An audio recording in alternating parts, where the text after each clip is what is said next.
Damos comienzo a un nuevo programa, Servidores de Dios. Quien te habla es Manuel Cornejo. Estaré compartiendo la palabra de Dios y lo haré de una manera expositiva, versículo a versículo. Y en esta ocasión será en la Epístola de Santiago, capítulo 1 y versículo 22, donde dice: Pero sed hacedores de la palabra, y no tan solamente oidores, engañándoos a vosotros mismos. La palabra, que es eficaz en ella misma, exige que no solo se la escuche, sino que también se la practique, ya que no basta con aceptarla, sino que es necesario llevarla a cabo, entendiendo sus indicaciones y también obedeciendo sus demandas. De manera que aquí la atención, cuando dice para llegar a ser, es una progresión continuada, ya que la fe descansa en la palabra de Dios y ha de manifestarse en obras que la hagan visible. Aquí Santiago introduce ya lo que va a ser uno de los grandes temas de la epístola. El mandamiento se establece como presente de imperativo en voz media. Indica, por tanto, una persistencia en la acción, de ahí que se pueda traducir como llegar a ser.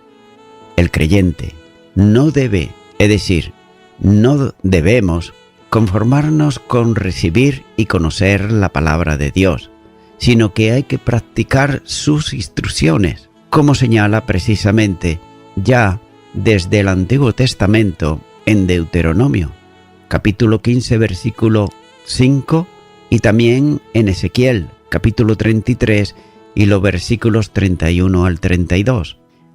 Es por eso que, por ello, el creyente ha sido dotado por Dios de los recursos y del poder necesario para obrar de esta manera, como señala Filipenses, capítulo 2 y versículo 13, cuando dice: Porque Dios es el que en vosotros produce, así en el querer como el hacer, por su buena voluntad. La responsabilidad, por tanto, es la preocupación de ser un hacedor de la palabra de Dios. Y esta es una de las enseñanzas reiteradas del Señor. De este modo, dijo en el Sermón de la Montaña, en Mateo, capítulo 7, versículo 24, dice: Cualquiera pues que me oye estas palabras y las hace, le compararé a un hombre prudente, que edificó su casa sobre la roca. Añadiendo también, en el versículo 26 de este mismo capítulo 7 de Mateo, dice: Pero cualquiera que me oye estas palabras y no las hace, le compararé a un hombre insensato, que edificó su casa sobre la arena. Así pues, la relación con Cristo tiene que ver con la obediencia a la palabra. Mateo, capítulo 2 y versículo 50 dice: Porque todo aquel que hace la voluntad de mi Padre, que está en los cielos, ese es mi hermano y hermana y madre. Quien viene a Cristo, el que le sigue, adquiere el compromiso de obediencia a su palabra, como así señala Lucas, capítulo 6, versículo 47. La bienaventuranza del creyente consiste, por tanto, en conocer la palabra de Dios y además practicarla, como también enseña en el Evangelio de Juan, capítulo 13 y versículo 17. Ya que los simples oidores de la palabra no son los que se ajustan a la justicia divinamente establecida, sino los hacedores de ella. Nótese lo que dice en Romanos, capítulo 2 y versículo 13, dice: Porque no son los oidores de la ley los justos ante Dios, sino los hacedores de la ley serán justificados. Continúa diciendo este versículo oidores. Nótese que está en plural y se aplica a quienes forman parte de un auditorio, como masa de gente que escucha un discurso. Y posiblemente Santiago está pensando en la reunión de los creyentes para ser instruido en la palabra de Dios. Esto era algo propio del pueblo judío que estaba acostumbrado a acudir a la sinagoga para oír la escritura, que se leía y además se explicaba delante de todos. Y la costumbre de la iglesia primitiva en Jerusalén tenía que ver también con la asistencia masiva de los creyentes que eran enseñados por los apóstoles, como así podemos observar en Hechos de los Apóstoles, capítulo 2, versículo 42 y versículo 46. Ahora bien, nótese que, sin embargo, no es suficiente con ser mero oidor de la Escritura. En cierto sentido, eso puede ser perjudicial, porque el conocimiento intelectual debe acompañarle el compromiso práctico también.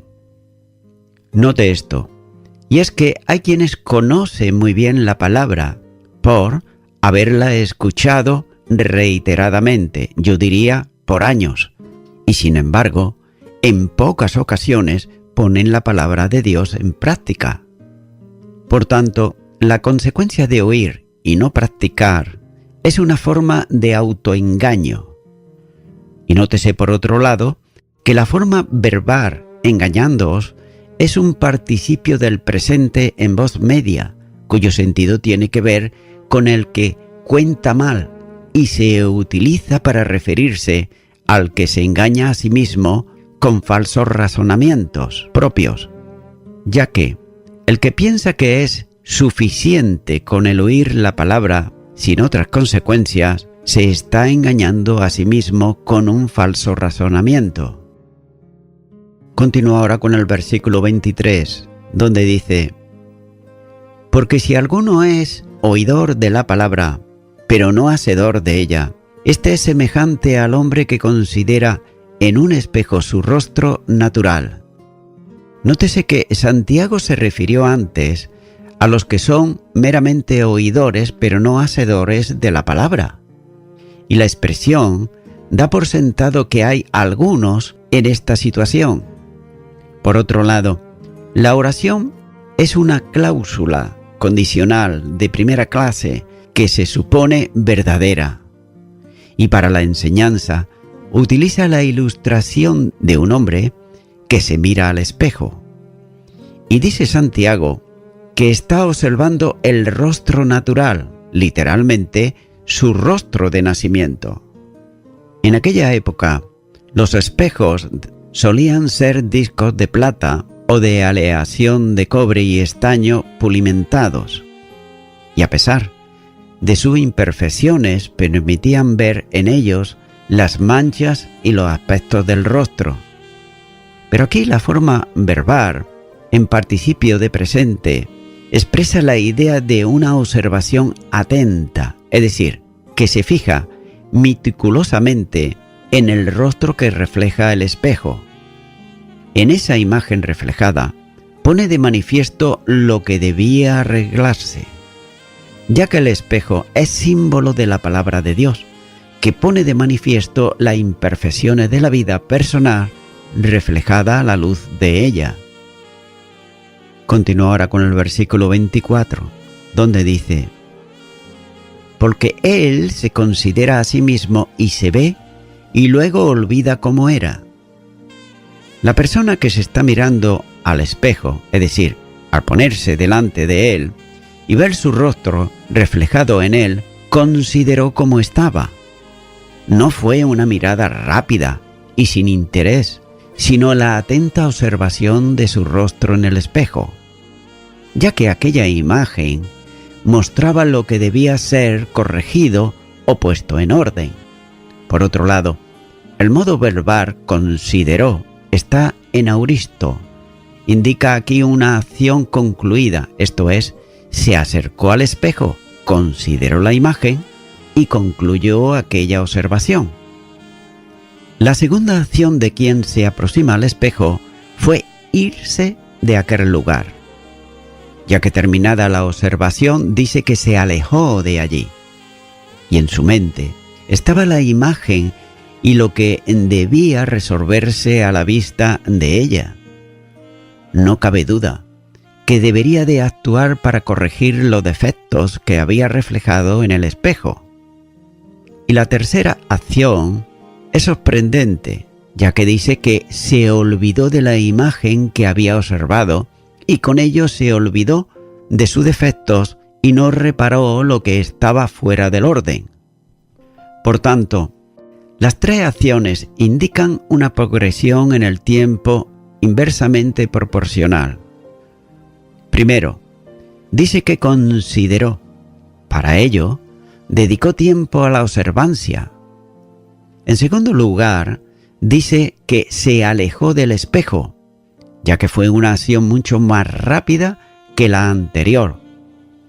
En tercer lugar, dice que se olvidó, pero la acción muestra que, enseguida inmediatamente, expresa la rapidez de la tercera operación, ya que olvidó de la situación en que se encontraba, se produjo de forma inmediata. Y esto, téngase en cuenta que ocurre con el simple oidor de la palabra de Dios. Ante ella se aprecia la mancha del pecado, porque, como dice Romanos 3, versículo 20, la segunda parte, por medio de la ley es el conocimiento del pecado. La palabra revela al lector sus propias imperfecciones y además pone de manifiesto la realidad del rostro espiritual del que la lee o escucha. No está revelando las imperfecciones de otros, sino que está revelando sus propias imperfecciones. La Escritura, como espejo espiritual, descubre lo que debe corregir el lector o el oidor en su vida, por lo que no se producirá cambio alguno. Así lo había dicho Dios a su profeta. En Ezequiel, capítulo 33 y versículo 31 dice: «Y vendrán a ti, como viene el pueblo, y estarán delante de ti como pueblo mío, y oirán tus palabras, y no las pondrán por obra». Nótese que este tipo de persona la describe el apóstol Pablo con estas palabras. En la segunda carta a Timoteo, capítulo 3, versículo 7 dice: «Estas siempre están aprendiendo y nunca pueden llegar al conocimiento de la verdad». Esta palabra rechazada en cuanto a sus demandas de rectificación de algún aspecto de la vida serán testigos de cargo contra el que ha sido solo oidor de ellas. Nótese lo que dice el Evangelio de Juan, capítulo 12 y versículo 48, cuando dice: «El que me rechaza y no recibe mis palabras, tiene quien le juzgue. La palabra que le he hablado, ella le juzgará en el día postrero».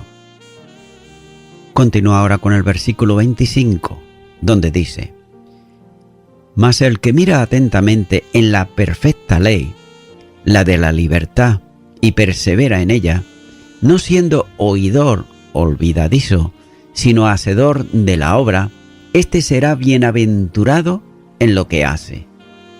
En contraste con el que miró al espejo de la palabra y se olvidó de la enseñanza contenida en ella, presenta aquí a otro que se inclina a mirar, ya que esta es la forma verbal en auristo articular y indica la acción concluida de quien se ha propuesto mirar atentamente el contenido de la palabra de Dios. En otras palabras, escudriñar la palabra de Dios.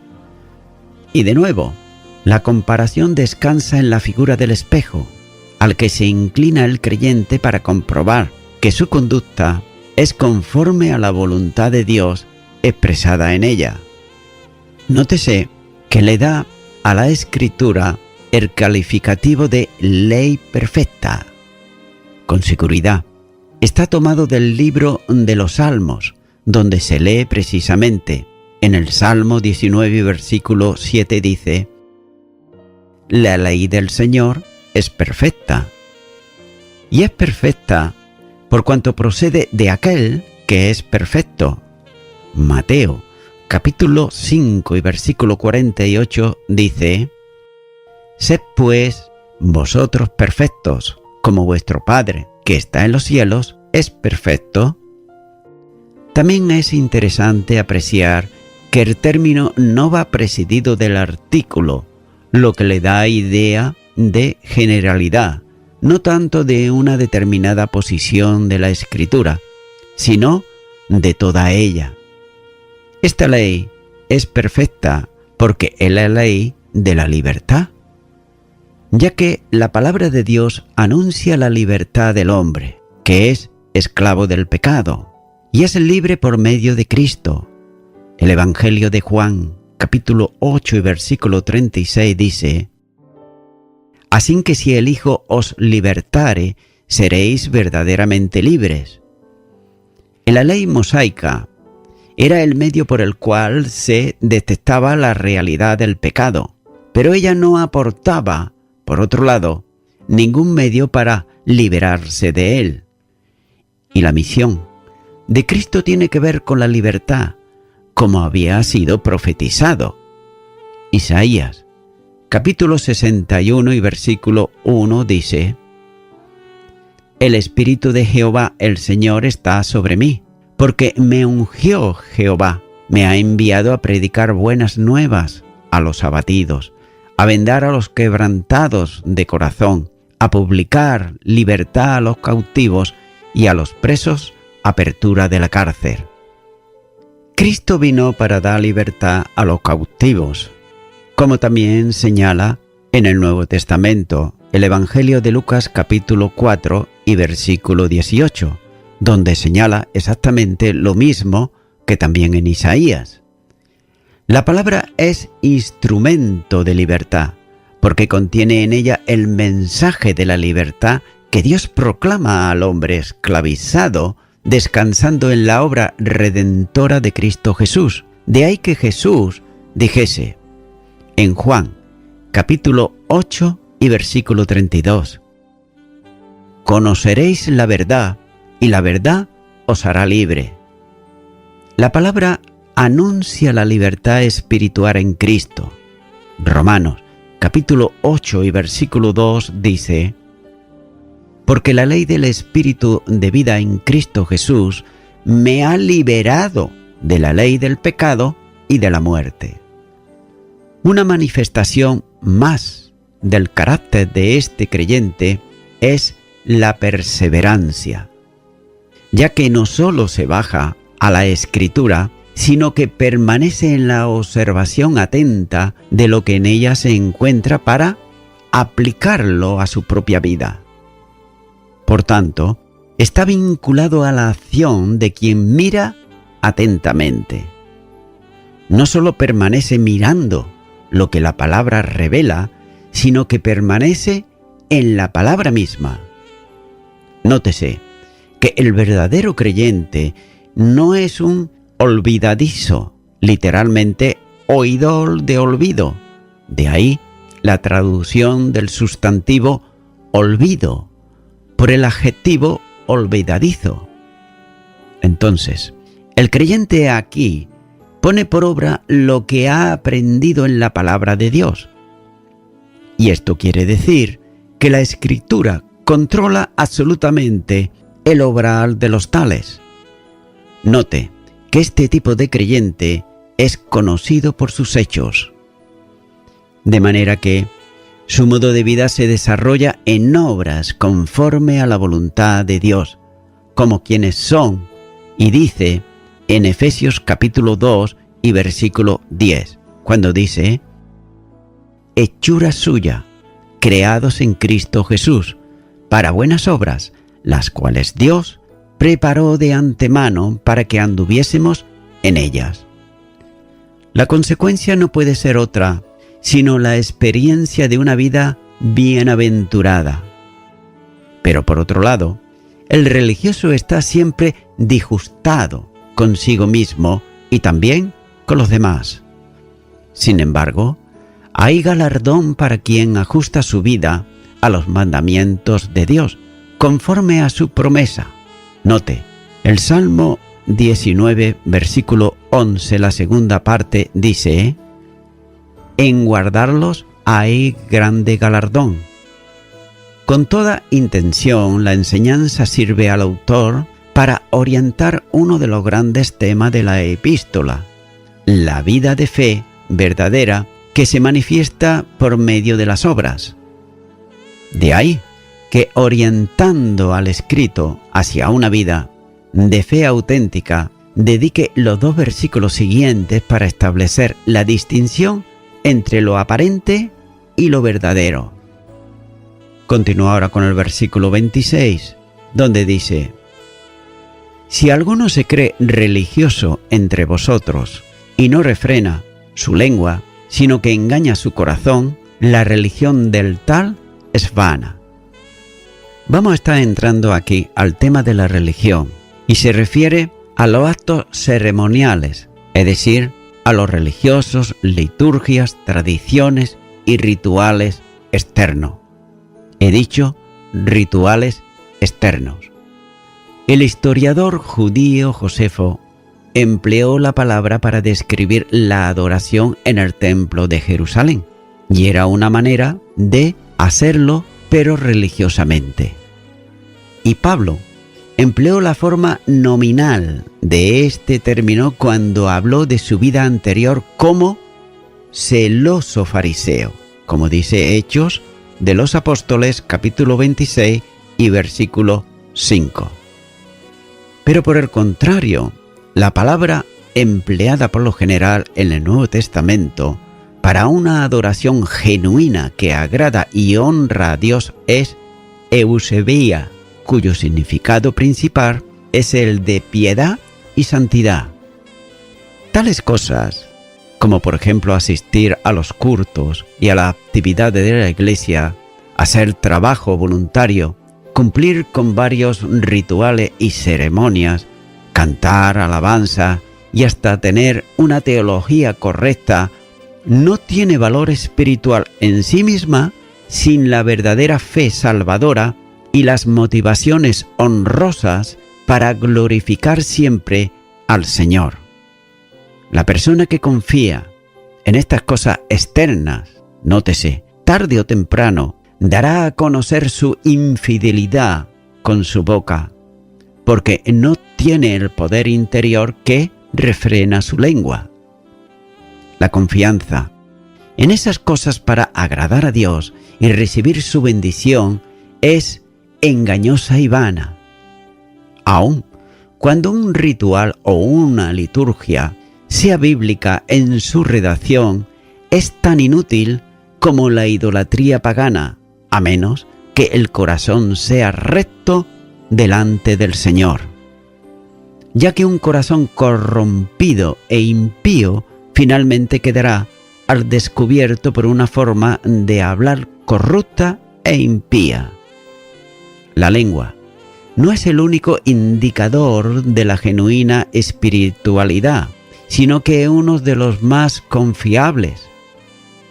Por otro lado, se ha calculado que la persona promedio hablará unas 18.000 palabras al día, suficientes para un libro de 54 páginas. Y note esto, en un año eso llega a 76 volúmenes de 800 páginas. Claro, que muchas personas hablan mucho más que todo eso. Y una persona promedio dedica hasta un quinto de su vida al hablar. Si la lengua no está controlada por Dios, es un indicador seguro de que tampoco el corazón lo está.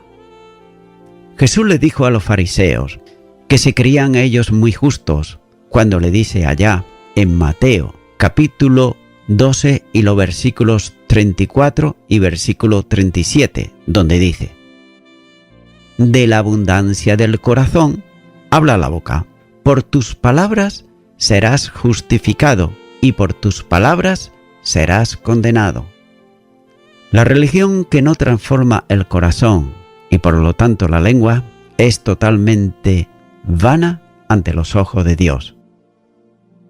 Continúo con el versículo 27, el último ya de este capítulo 1, donde dice: la religión pura y sin máscula delante de Dios el Padre es esta: visitar a los huérfanos y a las viudas en sus tribulaciones y guardarse sin mancha del mundo.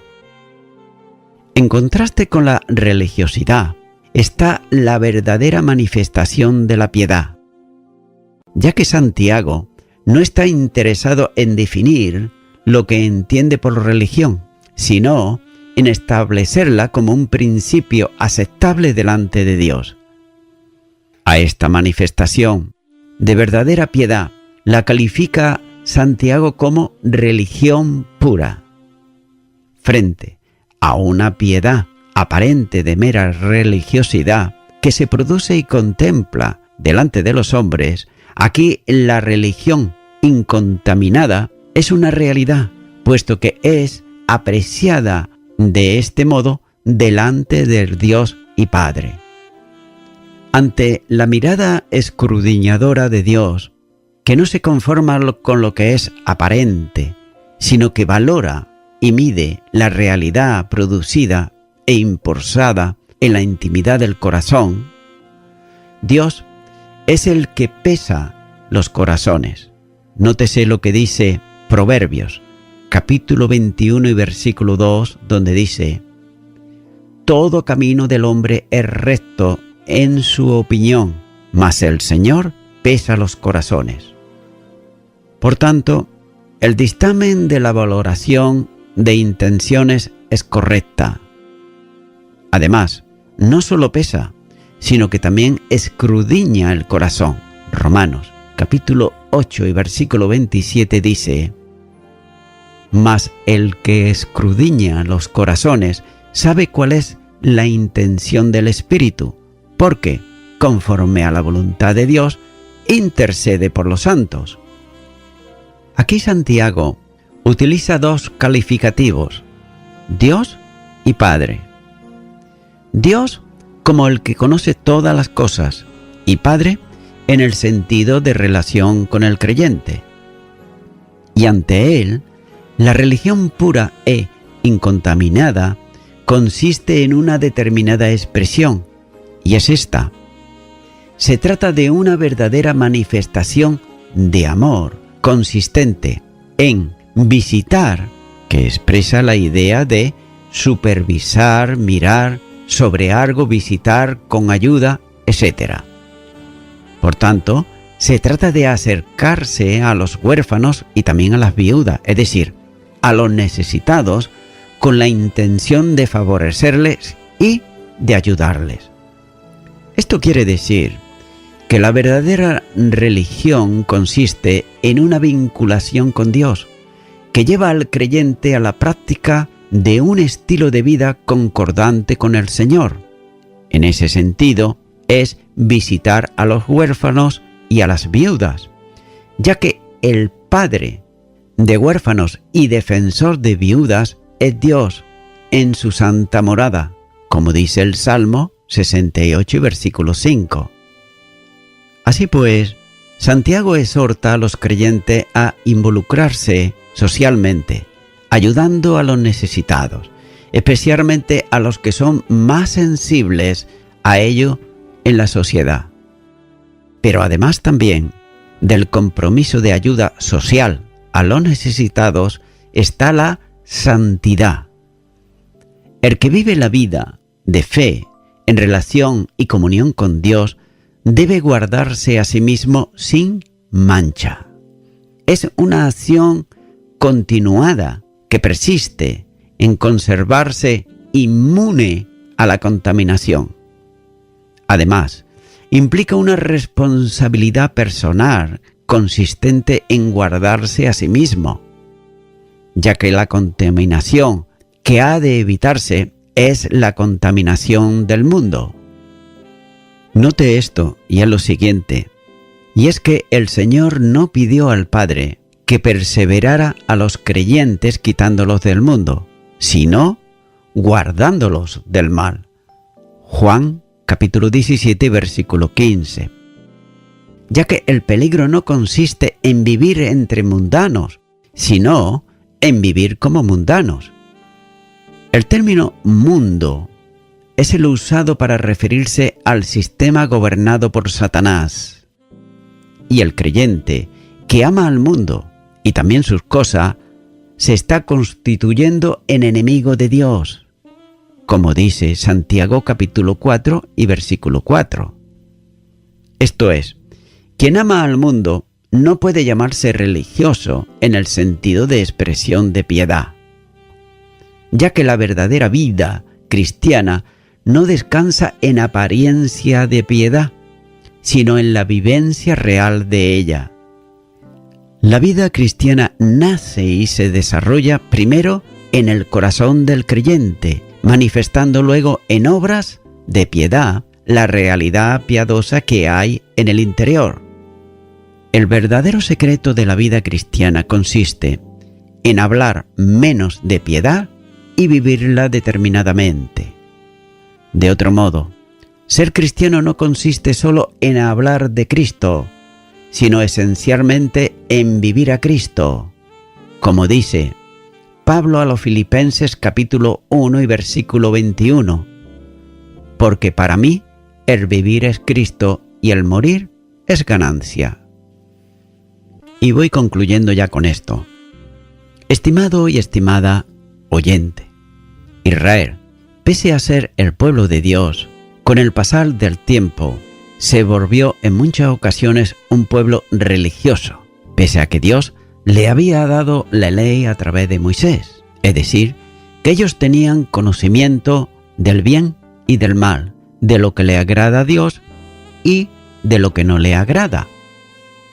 Nótese que Dios le mandó a su pueblo que no tuviesen dioses ajenos a él, y también les mandó que no adorasen ninguna clase de imágenes, pero ellos no hicieron caso al mandato de Dios.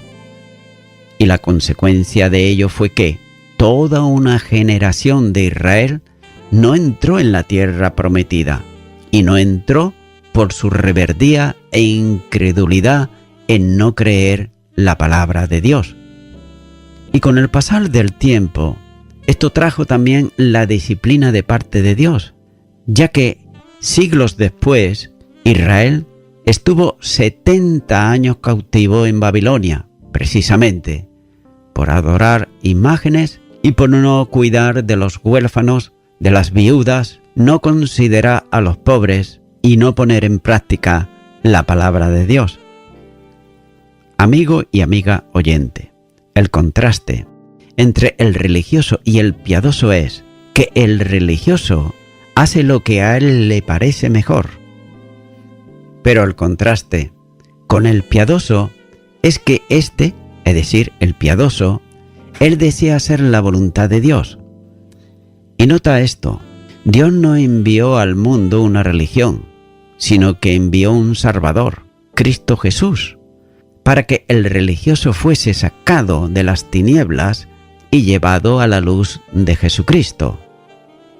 Es por eso que mi amigo y mi amiga oyente, yo te animo a que ahora tú le invites a Jesucristo a que venga Él a tu vida y que tú de tu parte le aceptes como tu único y suficiente Salvador.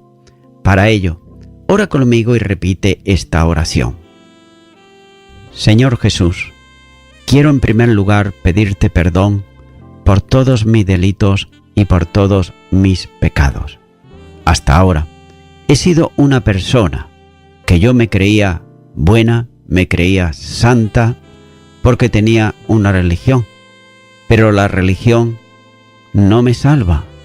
El que salvas eres tú, cuando tú estás en el corazón de una persona.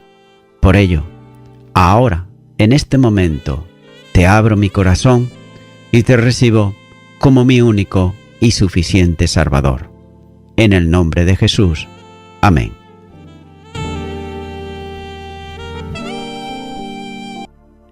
Amigo y amiga oyente, si tú has hecho esta oración de corazón, te recomiendo que comiences a orar a Dios, en primer lugar, en el nombre del Señor Jesucristo. Orar a Dios no es rezar, sino que es hablar con una persona. También te recomiendo que leas la palabra de Dios y lo hagas a diario. Comienza, por ejemplo, con el Nuevo Testamento. Y también, por último, te recomiendo que para que puedas crecer espiritualmente, te congregues en una iglesia cristiano-evangélica, donde se predique, se enseñe y se practique la sana doctrina y la palabra de Dios. Congrégate ahí y con el tiempo podrás crecer espiritualmente y también servir al Señor Jesucristo. Que Dios te bendiga. Y a toda la audiencia, nuevamente ya me estoy despidiendo de todos ustedes y será hasta el próximo programa. Que Dios os bendiga a todos.